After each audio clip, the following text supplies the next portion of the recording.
Allahu Akbar, Allahu Akbar, Allahu Akbar. La ilaha illallah, Wallahu Akbar, Allahu Akbar, walillahil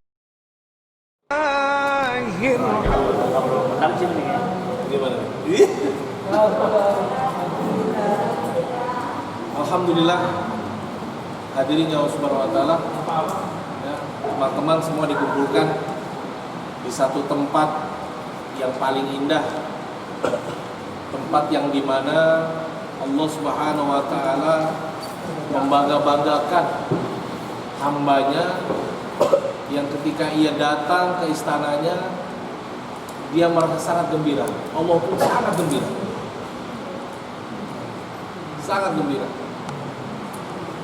Bahkan dikatakan nanti di yaumil qiyamah Allah Subhanahu wa taala berfirman kepada para malaikat. Maka Allah berkata, "Di mana tetanggaku? Di mana tetanggamu? Di mana tetanggaku?" Maka malaikat berkata kepada Allah Subhanahu wa taala, "Aku yang selalu senantiasa memakmurkan masjid, yang selalu memakmurkan rumah." Dan itulah pembuktian bagi seorang hamba yang beriman kepada Allah dan hari akhir. Iman seorang hamba kepada Allah Subhanahu wa taala dari akhir adalah dia memakmurkan masjid-masjid yang ada di bumi ini. Dan kita semua akan menjadi tetangga-tetangganya Allah, dan Allah akan muliakan kita di dunia maupun kelak nanti di akhirat insyaallah. Amin, amin ya rabbal alamin.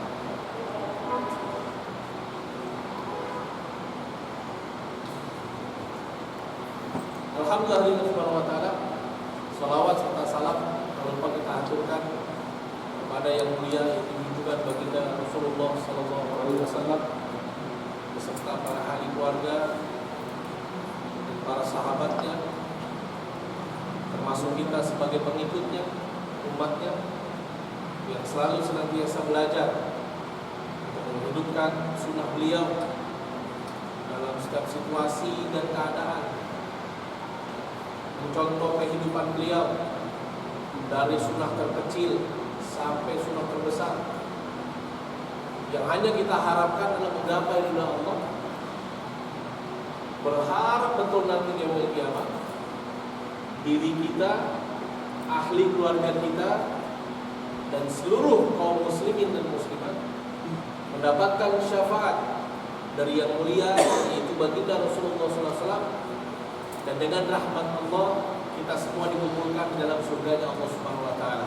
Amin, amin ya rabbal alamin.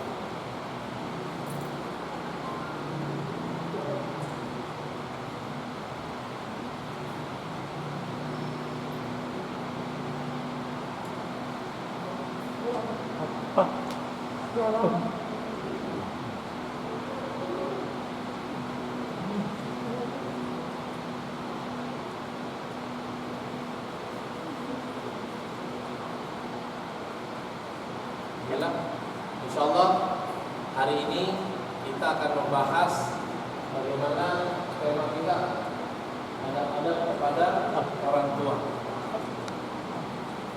Di dalam Islam,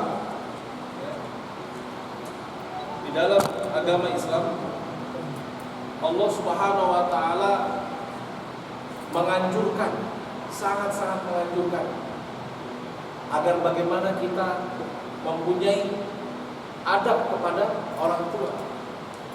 Bahkan tidak hanya itu, baginda Rasulullah SAW pun mengajarkan kita agar bagaimana kita ini punya adab, perilaku yang baik, sopan santun kepada kedua orang tua kita.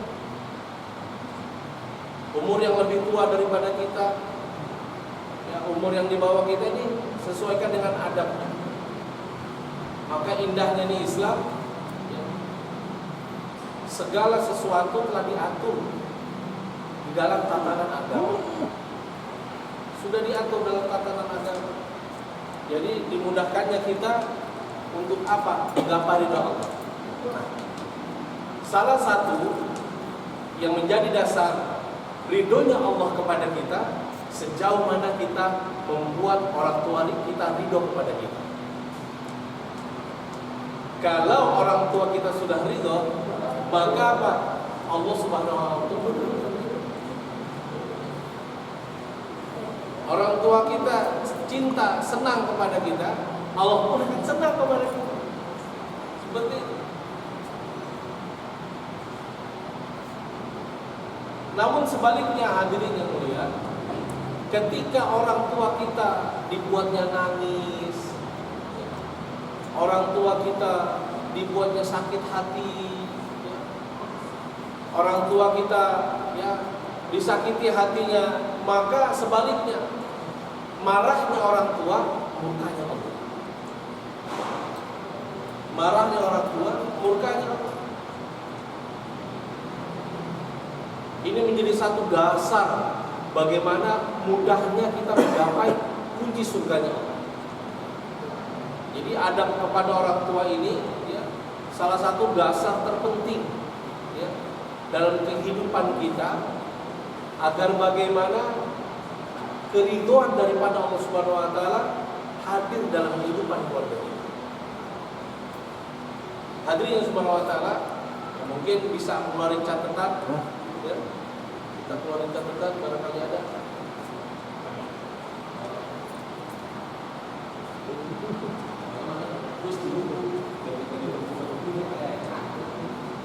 Yang pertama mendengarkan kata-kata. Ayo bapak, catatan, tas. Kalau enggak potong, ya.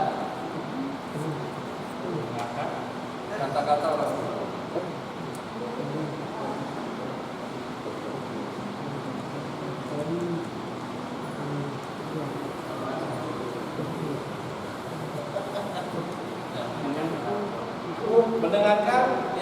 Mendengarkan perkataan orang tua. Satu hal yang mendengarkan kata-kata orang tua. Kita semua, baik yang laki-laki ataupun yang wanita, punya orang tua. Punya orang tua. Bahkan sekarang kita menjadi orang tua. Bahkan sekarang kita menjadi orang tua, kita punya anak. Maka adab seperti ini sangat-sangat dibutuhkan, wajib diamalkan. Adab-adab seperti ini wajib kita amalkan dalam kehidupan kita sehari-hari.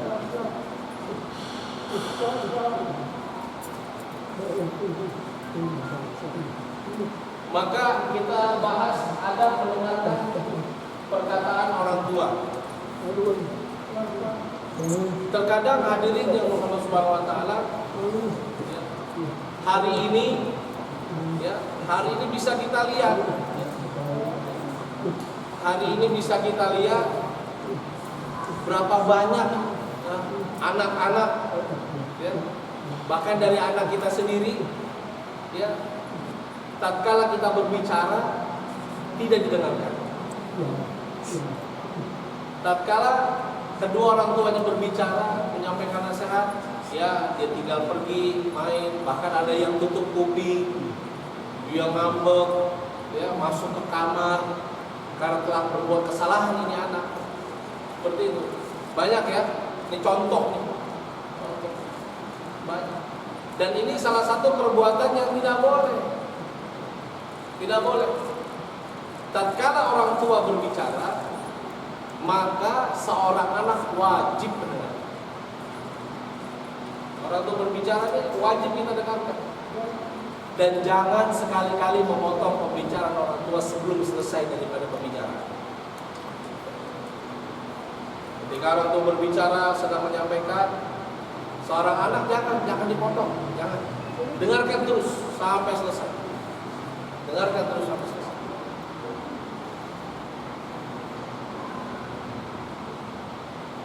Apalagi yang dibicarakan ini pembicaraan yang khusus. Contoh mengenai perkara pentingnya agama, pentingnya iman amal soleh. Ini seorang anak wajib betul-betul mendengarkan. Dibuka hatinya, ya. Maaf sekali maaf. Walaupun ya dari tingkat strata pendidikan anaknya lebih tinggi dari seorang ayah dan ibunya, misalkan dari segi agama dia sarjana agama, tapi ketika orang tua menyampaikan perkara agama kepadanya wajib didengar. Wajib didengar.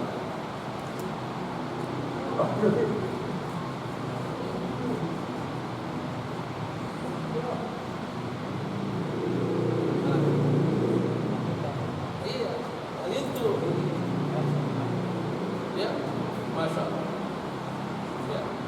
Walaupun ya anaknya sarjana tinggi, ya kan, sarjana agama tinggi, SQ, LCMA, gelarnya banyak. Namun tatkala kedua orang tuanya menyampaikan perkara yang hak, ya, menyampaikan perkara yang hak, perkara pentingnya iman amal soleh, maka wajib bagi seorang anak yang telah dilahirkan dari rahim seorang ibu, wajib dia mendengarkan. Wajib dia mendengarkan. Karena hal yang demikian adalah perintah. Diperintahkan oleh baginda Rasulullah SAW mendengarkan perkataan orang tua atau kedua orang tua kita mengenai perkara penting iman amal soleh ini diperintahkan oleh baginda Rasulullah SAW. Dan ini salah satu bukti tanda apa? Baktinya seorang anak kepada orang tua. Dengarkan perkataan orang tua.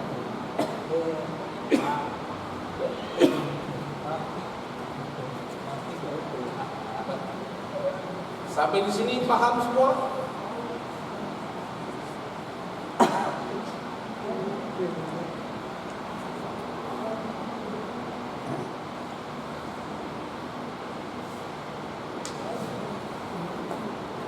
Gimana, paham?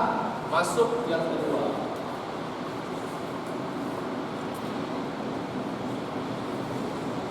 Berdiri ketika orang tua berdiri.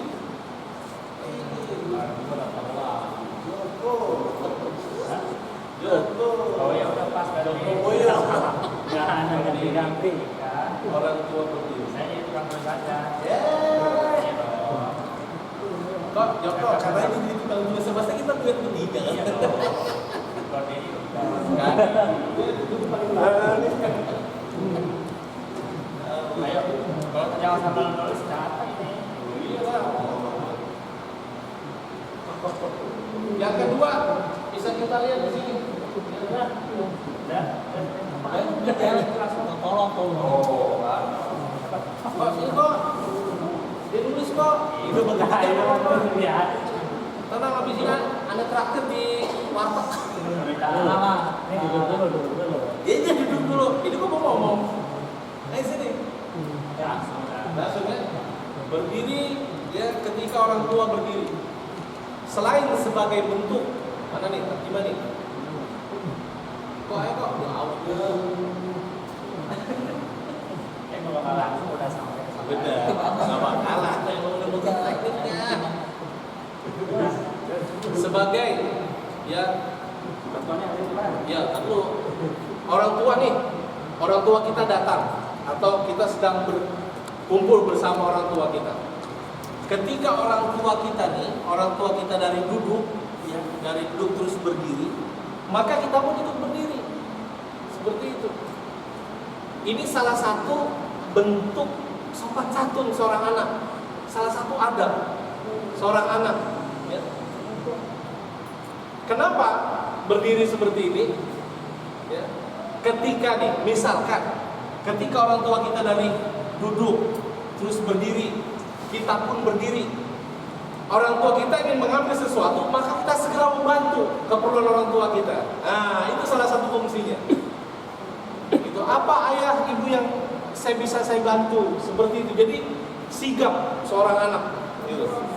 Seorang anak ini berdiri seperti ini ada fungsinya sebagai sopan santun. Yang kedua, ketika orang tua kita membutuhkan bantuan, maka segera kita bantu. Fungsi seperti itu. Bisa dipahami? Ya. Contoh sebagai contoh, misalkan ya orang tua kita mau ngambil sesuatu, kita tanya seorang anak, "Ayah mau ambil apa?" "Butuh kursi, Nak." Karena kita sudah berdiri, maka segera ambilkan kursinya buat ayah kita, buat ibu kita. "Ibu, apa yang bisa saya bantu yang diperlukan?" Seperti itu, kita segera ambilkan.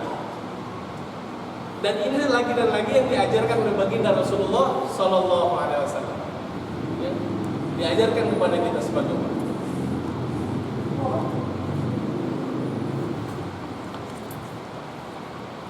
Dan sebaliknya ketika orang tua kita sudah mulai duduk, maka kita ikut duduk juga.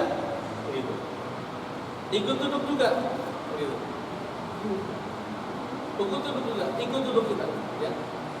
Orang tua duduk kita minum, jangan, nggak boleh, nggak bagus, jangan. Orang tua kita duduk semuanya seperti itu. Kecuali kalau memang tidak ada bangku, ya kita bersender di dekat beliau. Jadi nggak apa-apa seperti ini, ya. Nggak ada bangku nih, belum duduk di bangku, kita duduk seperti ini, dekat kepada beliau, itu kan jadi masalah. Salah satu adabnya juga. Oke, bisa dipahami babnya? Bab, oke, masuk yang ketiga. Ayo. Brother, kamu here brother. Mematuhi perintah orang tua. Mematuhi. Berarti nggak mematuhi. Kapan sebenarnya? Patuh. Mematuhi Perintah orang tua.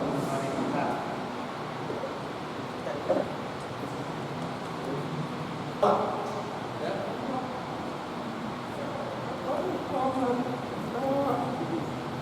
Ini lagi dan lagi hadirin Allah Subhanahu wa taala diperintahkan oleh Allah Subhanahu wa taala, diperintahkan oleh baginda Rasulullah sallallahu alaihi wasallam ya, tentang perkara ya mematuhi atau taat kepada perintah orang tua. Selagi perintah orang tua tersebut tidak bertentangan dengan keimanan dan perkara amal agama, atau di luar daripada itu, ya. Maaf, misalkan contoh disuruh beli minuman keras, disuruh beli atau masang nomor togel, jangan, nggak mau, nggak boleh. Mencuri disuruh orang tua, jangan. Yang berbau kemaksiatan, ya, atau ada teman, ya, atau ada orang tua bilang udah bohong aja, nggak bakalan tahu. Orang tua suruh kita bohong, jangan. Gitu. Jangan.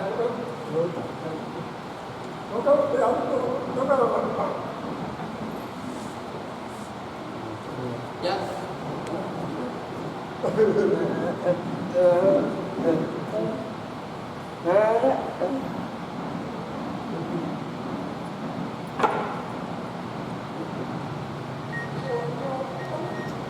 Bila mana ya, orang tua meminta bantuan atau memberikan perintah kepada kita, maaf sekali, ternyata kemampuan kita belum sampai ke sana, maka kita berbicara dengan tutur kata lemah lembut, ya, mengatakan maaf ayah, maaf ibu, saya belum bisa menunaikan perintah ibu dan bapak, dikarenakan keterbatasan saya. Semoga insya Allah ke depannya saya bisa melaksanakan perintah ini. Seperti itu. Contoh, ini perintah yang baik, misalkan contoh, bapaknya pengen banget naik haji gitu, bapaknya pengen banget umroh. Nah, ya. Sedangkan keterbatasan dalam arti di sini, maaf, orang tua itu udah nggak kerja, orang tua itu sudah tidak kerja. Terus kemudian ya anaknya, dia bekerjanya juga, alhamdulillah, dia selalu syukuri. Dia terus juga berdoa kepada Allah Subhanahu Wa Taala agar bagaimana cita-cita ayah ibunya bisa berangkat ke Baitullah, Allah wujudkan. Namun ya mungkin ada orang tua yang egonya besar gitu kan. Ada orang tua yang apa ya, yang ingin sekali lah berangkat ke sana. Nah, melihat kondisi kita, pekerjaan kita, penghasilan kita dan sebagainya, ya. Dan kita juga sudah berusaha buat amalan semampunya, ternyata memang belum mau berangkatkan.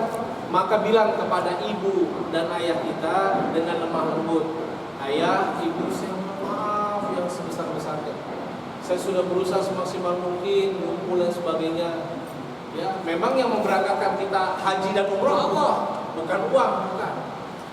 Tapi salah satu syarat sebagai asbab kita, gitu kan.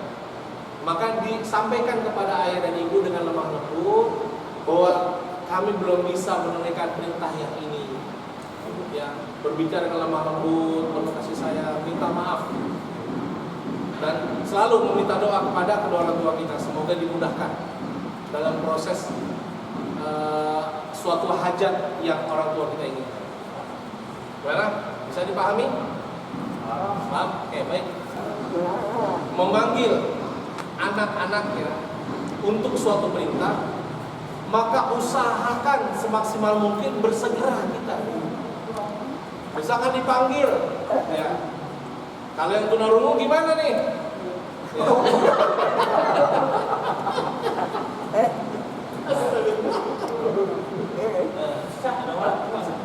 Pakai lampu.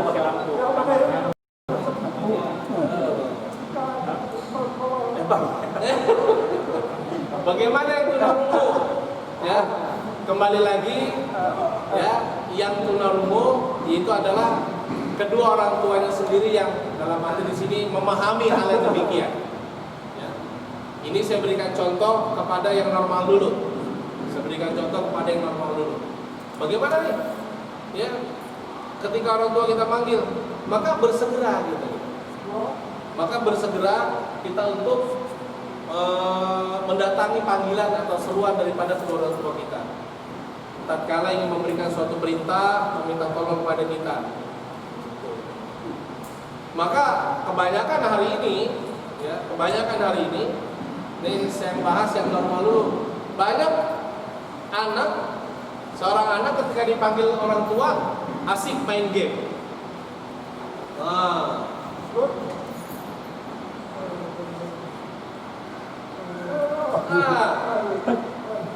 Iya, dipanggil mah.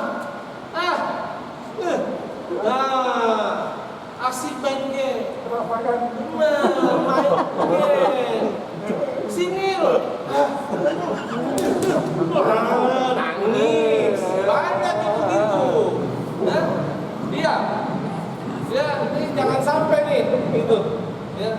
Anak-anak kita nih ketika kita dipanggil nih, karena masalah ini racun nih. Di HP ini racun banyak bener ini. Gitu. Akhirnya apa? Anak kita jadi lalai. Gitu. Jadi lalai, mengabaikan perintah orang tua. Dipanggil sama orang tua, ntar jawabannya.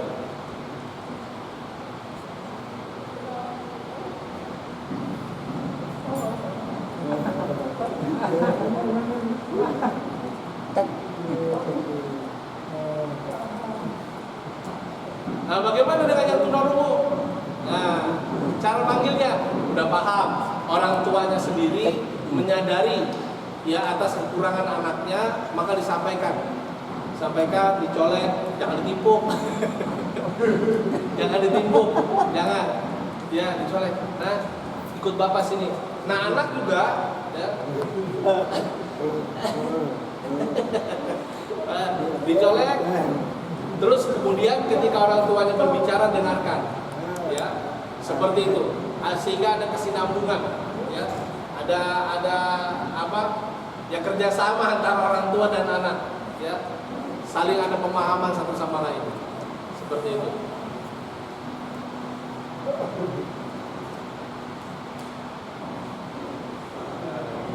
Bapak nanya nih, Bapak biasanya gimana komunikasi sama anaknya? Kalau panggil, komunikasi gimana? Komunikasi paling kita apa namanya colek, kalau komunikasi hanya sambil ngomong, tapi ya, saya bahasa isyarat semampunya. Iya, nggak apa-apa. Iya, bagus itu. Ya, terbatas sih Pak ya. Baca lagi ya. Baca ini di Facebook. Paling WA. WA atau WhatsApp. Boleh, iya bener. Pakai ini WhatsApp. Jadi boleh dipakai buat WhatsApp, jangan main. Jangan main mulu, nggak boleh main mulu. Boleh ya? Insyaallah ya. Paham di sini? Insyaallah ya. Masuk yang Saya ambil dari Imam Ghazali dari kitab Al-Amr Fiddin.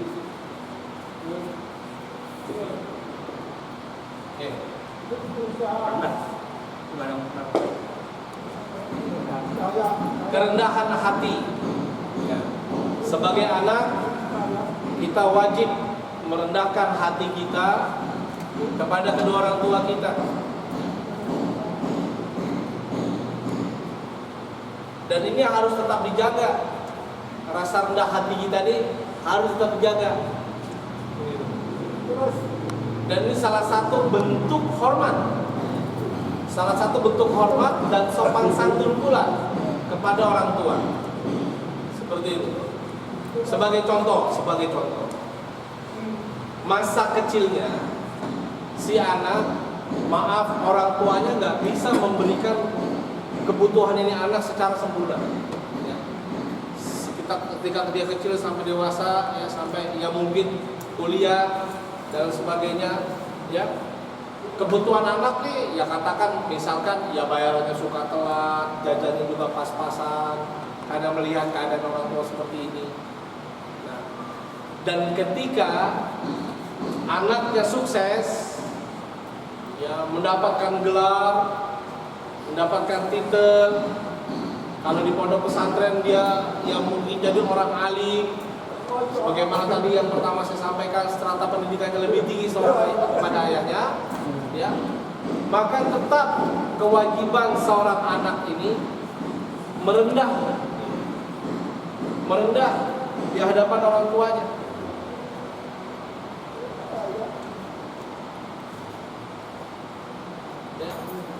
Merendah di hadapan orang tuanya dan harus memahami keterbatasan daripada kedua orang tuanya.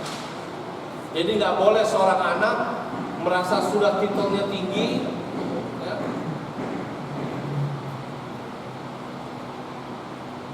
merasa sudah titelnya tinggi, jabatannya tinggi, bahkan dia alim, ya, menjadi ustadz dan lain sebagainya. Merasa dirinya yang paling pintar. Gak boleh orang tua ngomong perkara agama, gak usah dengerin. Ya bapak masa lebih pintaran saya, itu gak boleh kayak begitu. Itu bukan adab namanya. Itu malah bisa menyakiti hati orang tua. Gak boleh seperti itu, ya. Karena salah satu bentuk kesopan santunan, ya, seorang anak kepada kedua orang tua adalah merendah. Hatta jabatan atau titel pendidikannya ini lebih tinggi dari seorang ayah dan ibunya. Contoh, saya kasih contoh di sini. Imam Syafi'i rahmatullah alaih, ya, dikandung sama ibunya ini kurang lebihnya 2 tahun. 2 tahun dikandung sama ibunya. Satu hari dikatakan, ya, 9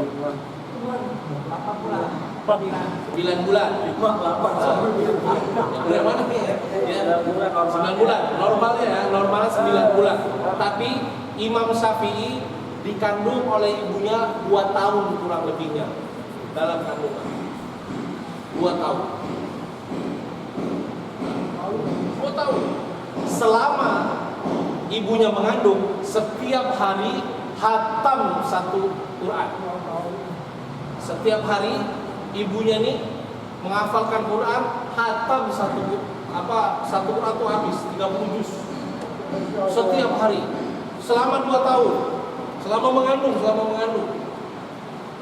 Baca terus. Nah, ketika umur 7 tahun telah lahir ke dunia, Imam Syafi'i rahmatullahi alaihi, umur 7 tahun sudah hafal 30 juz Al-Quran dan hafal 500 hadis baginda Rasulullah SAW.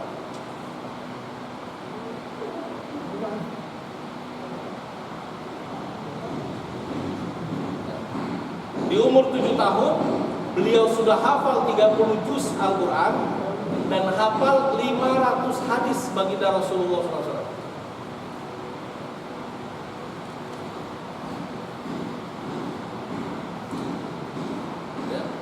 Bayangkan coba. Nih, ayo sama-sama kita berpikir sama-sama bareng-bareng. Ya. Ketika ditanamkan oleh orang tua perkara amal agama, perkara pentingnya iman amal soleh kepada diri seorang anak, bahkan ketika mulai dalam kandungan, ini akan terasa ketika keluar seorang bayi tersebut dari rahim seorang ibu. Terus ditanamkan kebesaran Allah, disampaikan kebesaran Allah, keagungan Allah, ya, kecintaan kepada baginda Rasulullah SAW. Maka apa? Anak itu akan tumbuh dan tumbuh dan tumbuh menjadi anak yang soleh dan soleh.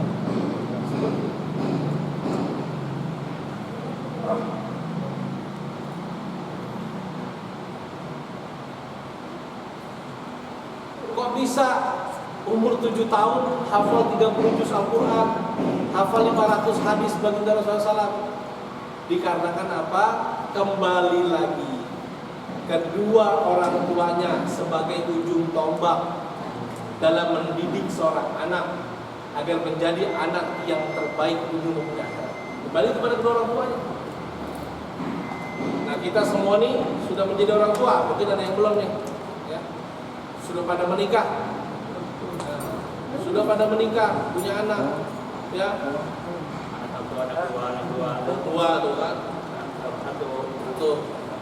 Walaupun teman-teman ada keterbatasan, ya, ada keterbatasan dalam perkara komunikasi dengan anak, maka tetap bagi kita sampaikan, ya, dengan bahasa isyarat kepada anak-anak kita, nah, taat kepada Allah, nah, jaga sholat, ya, sampaikan pelan-pelan semuanya, sekaligus ayahnya sebagai contoh buat anaknya.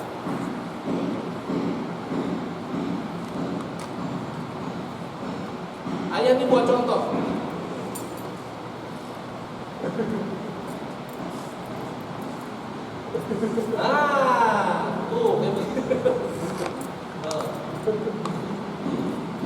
Terkadang nih orang tua nak udah ajar ke masjid, anaknya pinter ngomong.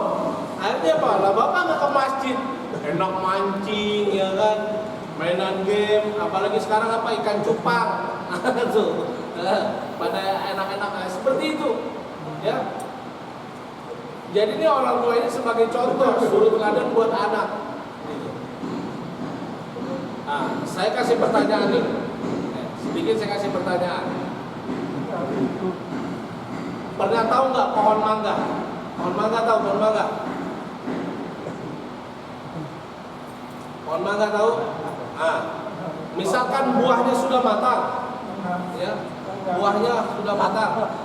Nah, ketika dia jatuh, itu jauh nggak dari pohonnya? Jatuh, jauh nggak dari pohonnya? Dekat. Begitu juga seorang anak, ya, jatuh dekat. Begitu juga seorang anak akan melihat, ya, sejauh mana orang tuanya menanamkan perkara amal agama, gitu. Ya, kalau orang tuanya buat keburukan, otomatis anaknya ikut, gitu. Nah, seperti itu. Bapaknya suka mabuk, suka judi, nggak menutup kemungkinan anaknya bisa ngikut. Gitu. Tapi ketika orang tuanya dia taat kepada Allah, ikut contoh Rasulullah SAW, ya, buat talim dan sebagainya, tidak menutup kemungkinan, insya Allah anak pun jadi anak yang terbaik, anak yang soleh ngikut. Karena apa? Orang tua sebagai suri teladan buat kita.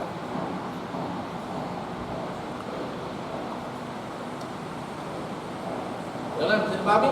Sip? Masuk yang berikutnya, berbakti kepada orang tua, ya. Kenapa nih? Ya, hal yang demikian. Nah, ini banyak pelajaran dalam kehidupan kita, ya. Seorang anak lelah, seorang anak merasa capek, ya, selalu orang tuanya minta tolong kepada dia. Nah, Misalkan anaknya banyak, gitu. Misalkan anaknya banyak, ayah sama saya dulu, masih itu dong, gantian begini. Masa sama saya dulu, capek saya kan juga punya keluarga, saya juga mau begini. Itu nggak boleh kayak begitu, nggak boleh, tidak boleh. Jadi kita ini nggak boleh merasa capek, merasa lelah dalam berbuat kebaikan kepada orang tua. Contoh paling gampang, dulu ibu kita mengandung kita 9 bulan 10 hari. 9 bulan 10 hari kurang lebih.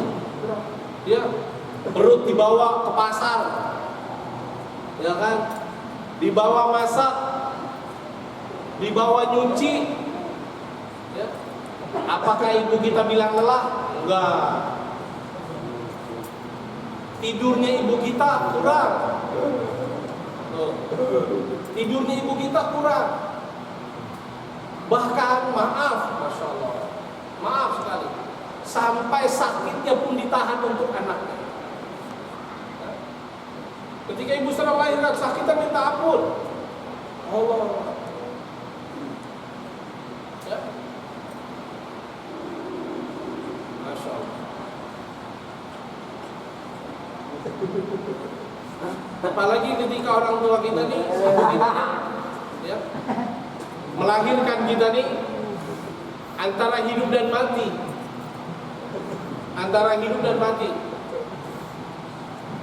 Ada 3 rasa sakit, ya, 3 rasa sakit yang tidak dialami oleh kaum lelaki. Kata Nabi SAW, ada 3 rasa sakit yang tidak dialami oleh kaum lelaki dan hanya dialami oleh seorang ibu. Yang pertama ketika mengandung, itu kalau lagi datang mualnya sakitnya masuk. Pertama ketika mengandung diri. Yang kedua ketika melahirkan. Dan makanya melahirkan ini antara hidup dan mati. Coba kita lihat berapa banyak orang tua ketika melahirkan dia kehabisan darah akhirnya meninggal. Ada yang anaknya hidup, ada yang anaknya mati, ada yang dua-duanya mati. Seperti itu. Ya. Dan sakit yang ketiga ketika seorang ibu menyusui seorang anak. Menyusui itu sakit itu. Dan itu kita nggak pernah merasakan sebagai anak lelaki. Ya. Kita nggak merasakan dan hanya dirasakan oleh seorang wanita. Maka alangkah sedihnya gitu, ya. Alangkah sedihnya ketika ada anak yang durhaka kepada seorang ibu. Alangkah sedihnya, alangkah berdosanya seorang anak yang sudah dirawat oleh orang tua, yang sudah ditimang-timang sama orang tua, ya, dilahirkan antara hidup dan mati, ya, nahan lapar, nahan sakit orang tua kita, ya. Kemudian seorang ayah juga berusaha semaksimal mungkin, ya, memenuhi kebutuhan keluarganya, kemauan anaknya berusaha untuk coba dipenuhi, tapi seorang anak tidak ada baktinya kepada orang tua, maka apa? Sangat-sangat rugi ini anak. Hanya akan mendatangkan kerugian.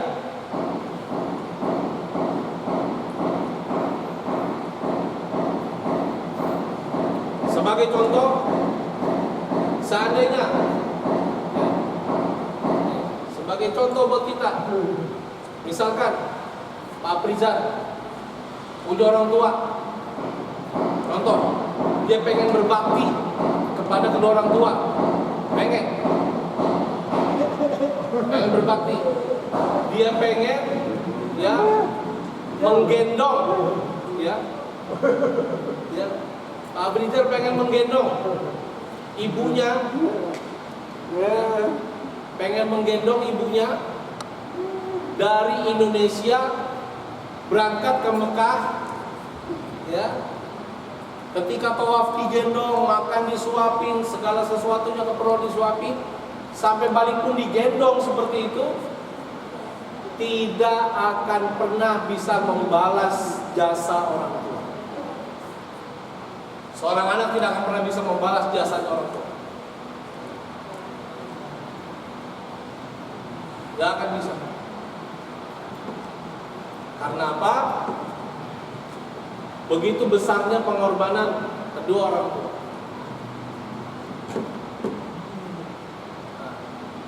Begitu besarnya pengorbanan orang tua buat kita sebagai anak-anaknya, ya, dan kita berusaha semaksimal mungkin. Kita berusaha semaksimal mungkin berkhidmat.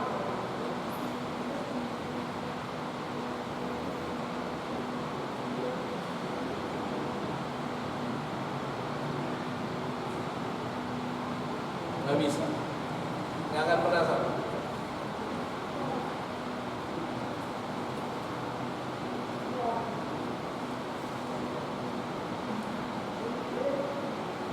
Bisa dipahami semua?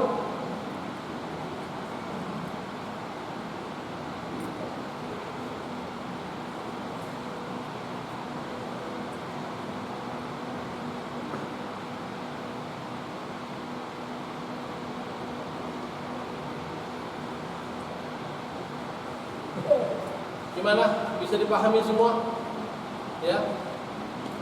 Jadi sampai kapanpun, ya, sampai kapanpun kita tidak akan pernah bisa membalas budi kebaikan kedua orang tua kita. Walaupun dengan harta yang segudang, rumah yang mewah, ya kan, uang yang banyak, ya, telah diberikan oleh anaknya untuk orang tuanya, tetap nggak akan bisa namanya ngebalas budi orang tua.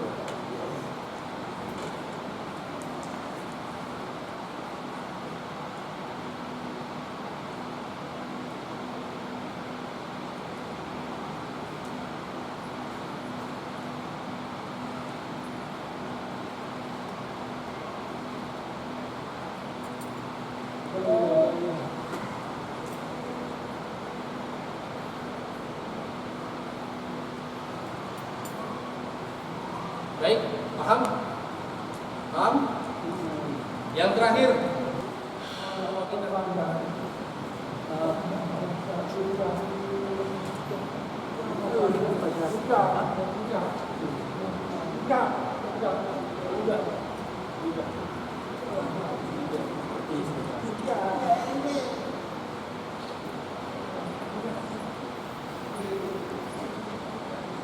seorang anak wajib selalu bersangka baik kepada kedua orang tua. Seorang anak wajib bersangka baik kepada kedua orang tua tatkala sedang ada masalah dalam rumah tangga, dalam lingkup rumah tangga atau keluarga.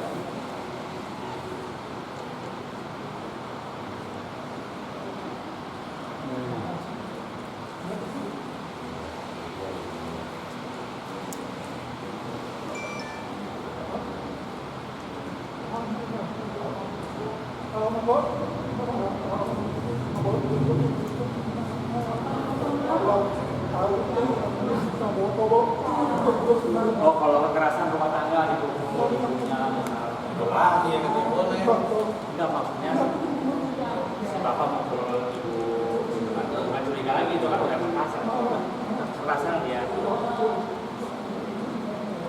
Oke. Baik. Sebagai contoh.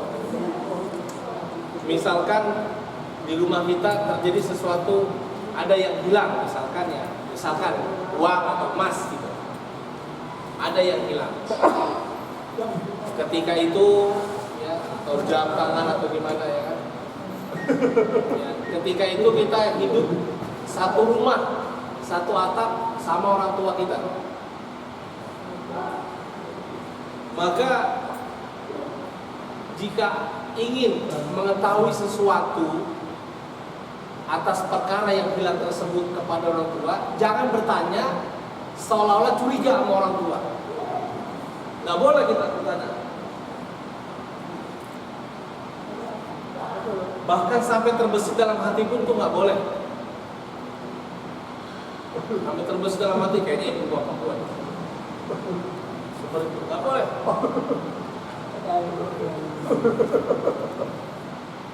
Ya. Dan usahakan seorang anak ketika bertanya sesuatu mengenai perkara yang sedang terjadi, bertanya jangan sampai menyinggung perasaan orang tua dan menyakitkan hatinya. Jangan sampai menyakitkan hatinya, nggak boleh.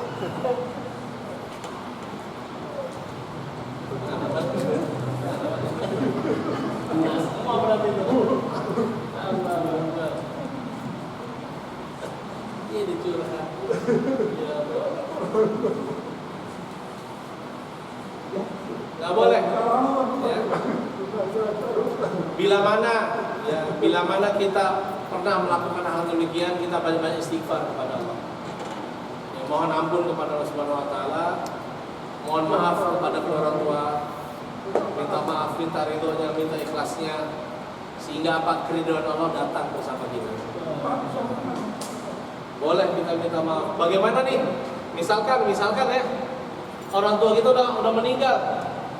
Dulu kita punya dosa sama orang tua kita. Ya. Salah satu buktinya sebagai seorang anak yang patuh, yang punya adab kepada orang tua, ya mohonkanlah ampun kepada Allah untuk kedua orang tua kita. Kemudian ya berbuat baik kepada orang-orang yang pernah dekat kepada kedua orang tua kita. Ya. Kemudian tatkala kita beramal ibadah, pahala ditujukan untuk kedua orang tua kita. Ini salah satu wujud ya bukti baktinya seorang anak kepada kedua orang tua yang telah tiada. Dan itu semuanya diterima oleh Allah Subhanahu Wa Taala. Semua pahalanya nyampe kepada kedua orang tua kita. Seperti itu. Jadi jangan takut. Saya dulu pernah buat dosa sama orang tua saya. Ya Allah, gimana nih ya Allah, saya buat bakti. Ya.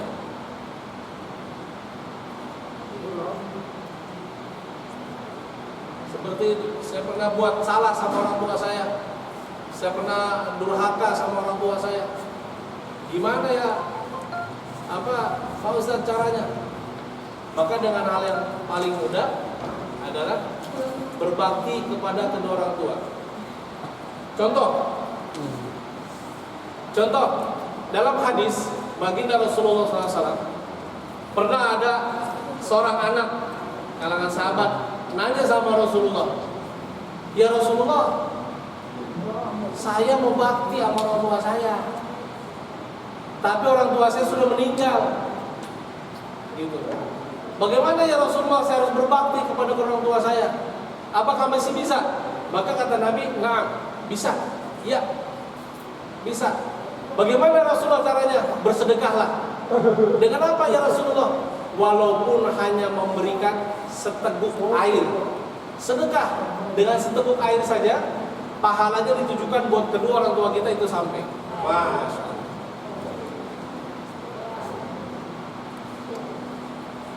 Bapaknya udah meninggal siapa? Nah, katakan.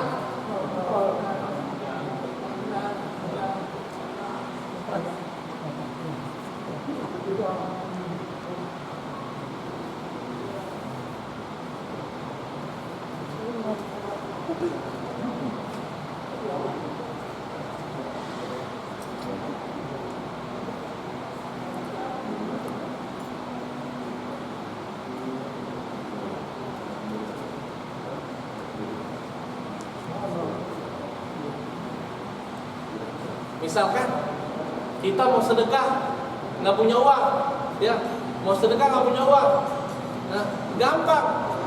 Habis sholat, ya habis sholat kita zikir, pahalanya tujukan buat orang tua kita sampai. Pahalanya tujukan buat orang tua kita sampai. Seperti itu.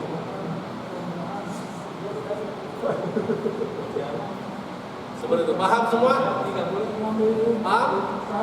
Jadi kita jangan berputus asa ya untuk selalu berbuat baik, berkhidmat kepada kedua orang tua kita, baik yang masih ada ataupun yang sudah tiada.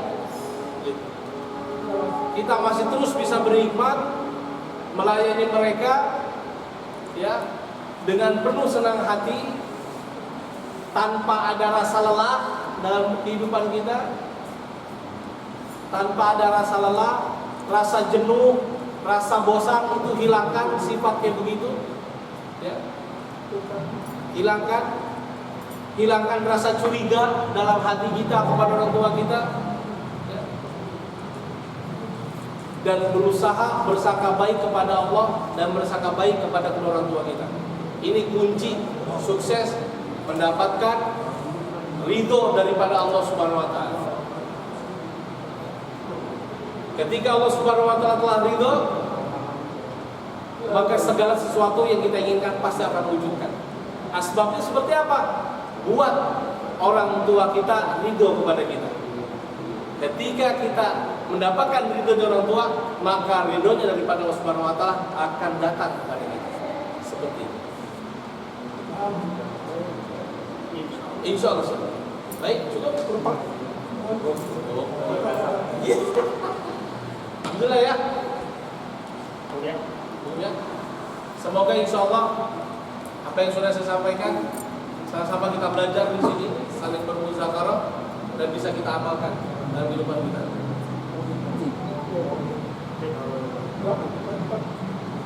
Mau tanya kalau tanya.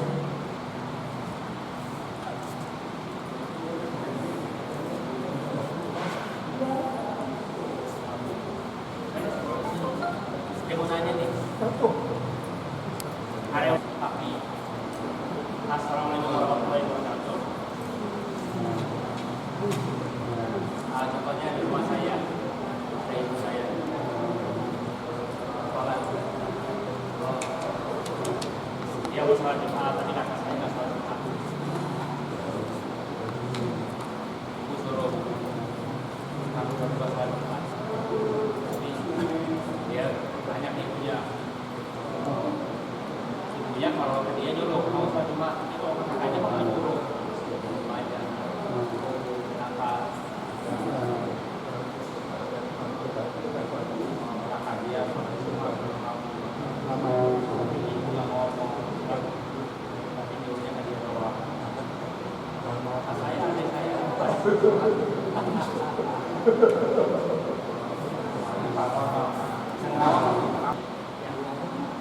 Nah, tadi yang saya baca di sini, kami disuruh sholat, adek sama kakaknya sama ibunya nggak disuruh.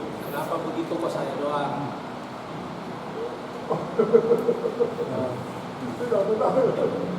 Yang pertama, Fahmi banyak doa kepada Allah Subhanahu wa taala. Mohon petunjuk, hidayah untuk ibu, untuk adik, untuk kakak.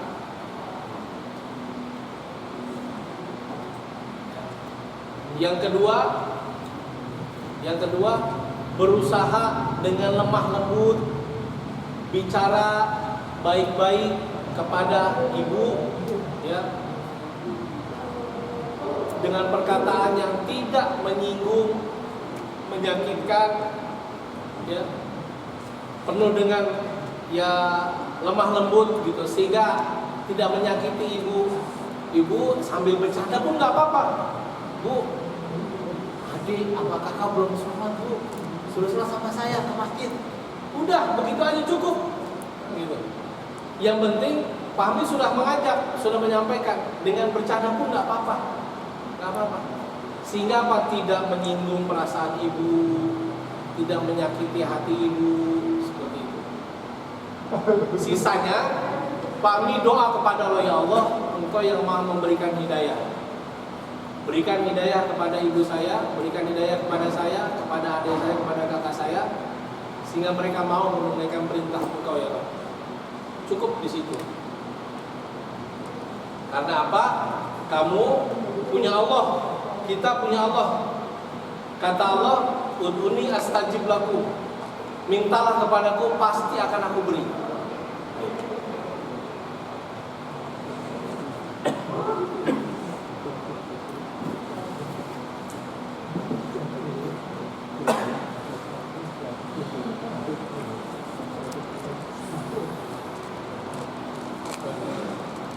Iya, kakaknya nggak pernah cerita, keluarganya takut.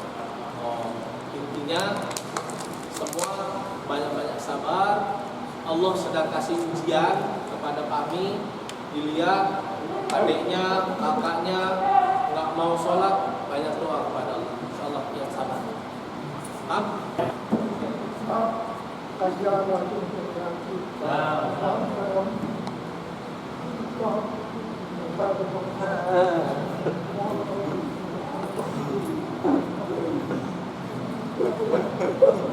Kalau dia malah menyampaikan respon.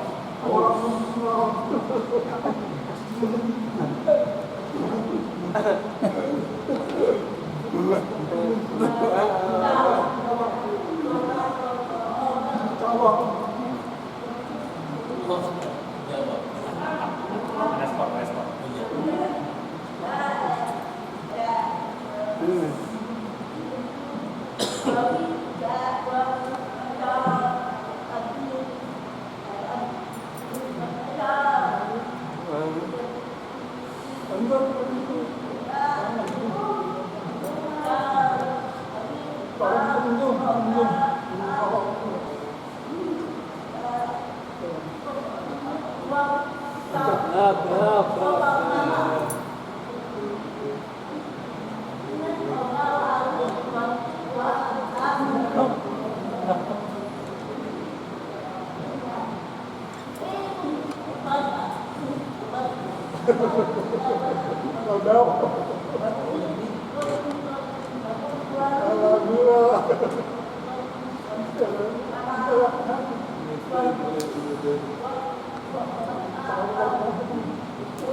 Ibu, gimana ibu? Lancar. Ya, suka. Paling nggak sekali.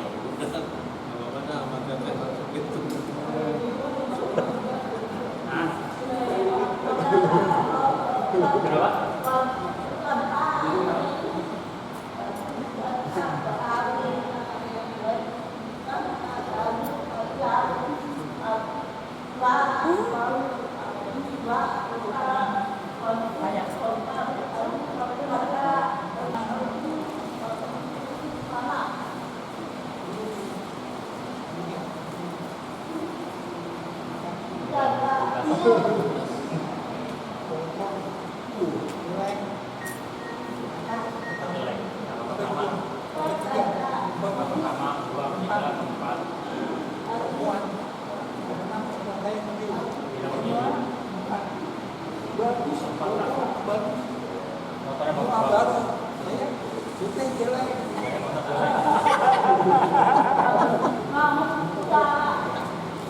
Rantung.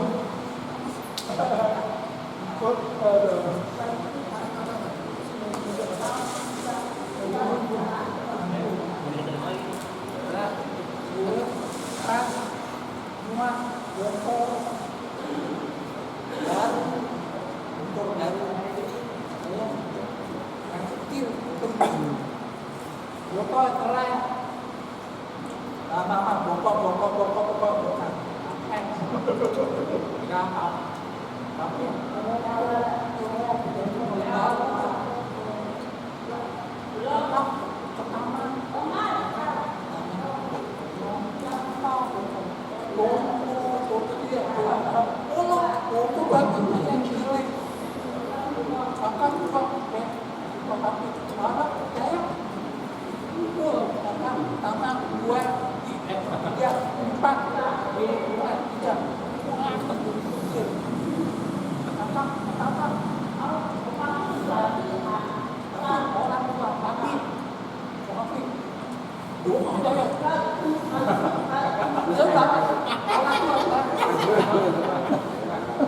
Bapaknya kan utama. Mana kayak ada ada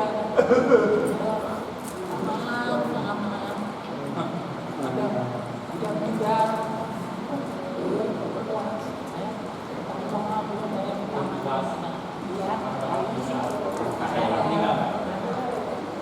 Tapi jangan berita lawan. Belau tadi ada yang belau.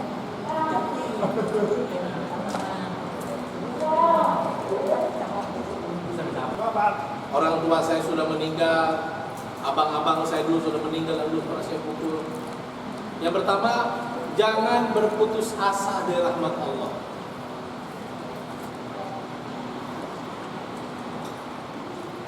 Jangan berputus asa.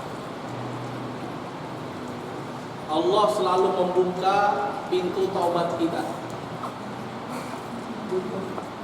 Allah selalu mendengarkan ya doa orang yang bersungguh-sungguh dalam memohon ampun kepada Allah.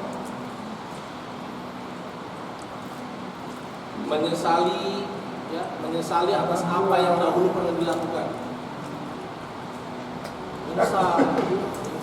Menyesal banyak dosa orang tua, abang dan sebagainya. Dan merasa di kita ini dosa yang paling banyak di antara keluarga saya yang paling banyak. Maka ini menjadi apa? Kecintaan Allah kepada hambanya. Karena apa? Hamba tersebut merasa banyak dosa kepada Allah. Namun sebaliknya, yang berbahaya orang yang nggak merasa berdosa kepada Allah. Ini yang berbahaya. Seperti saya nggak punya dosa, salah siapa sama Allah? Nah, Allah nggak suka sama kita. Nah, terus tahapan yang kedua, mohonlah ampun kepada Allah Subhanahu Wa Taala untuk kedua orang tua kita telah tiada, untuk abang-abang kita yang telah tiada. Mungkin kita pernah punya salah, mohonkan istighfar kepada Allah Subhanahu Wa Taala. Ya. Mohonkan istighfar kepada Allah Subhanahu Wa Taala.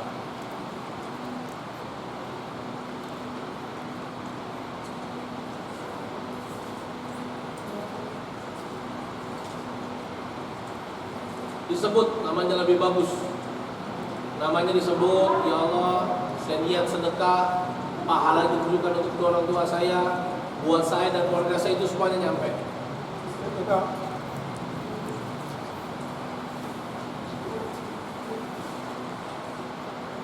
Dan insya Allah nanti di akhirat, selama di dunia Pak Afrizal melakukan hal seperti ini sampai akhir hayat, maka Allah Subhanahu Wa Taala golongkan insya Allah antum sebagai anak yang berbakti kepada kedua orang tua.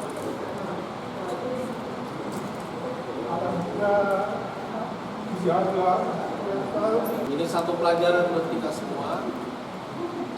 Masya Allah, alhamdulillah beliau dikenalkan agama. Ya. Alhamdulillah beliau dikenalkan agama, dikenalkan usaha dakwah, dikenalkan majelis taklim.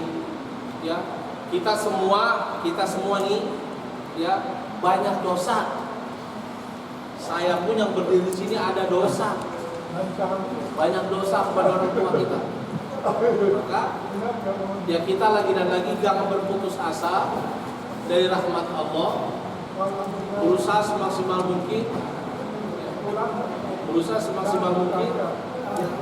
memohon ampunan kepada Allah Subhanahu Wa Taala untuk dosa-dosa kita terdahulu.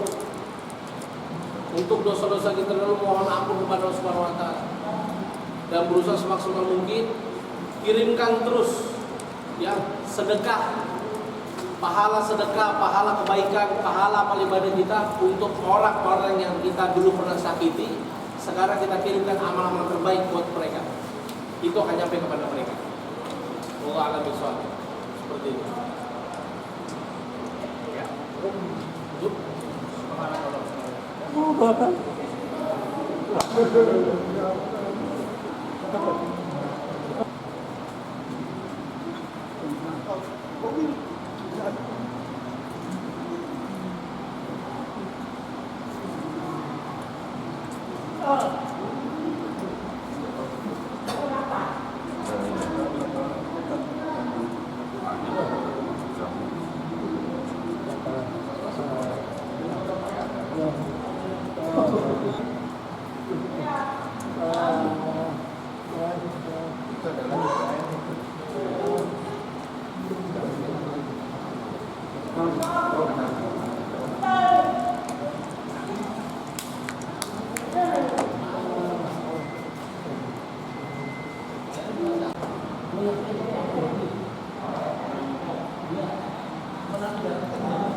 Barusan kemarin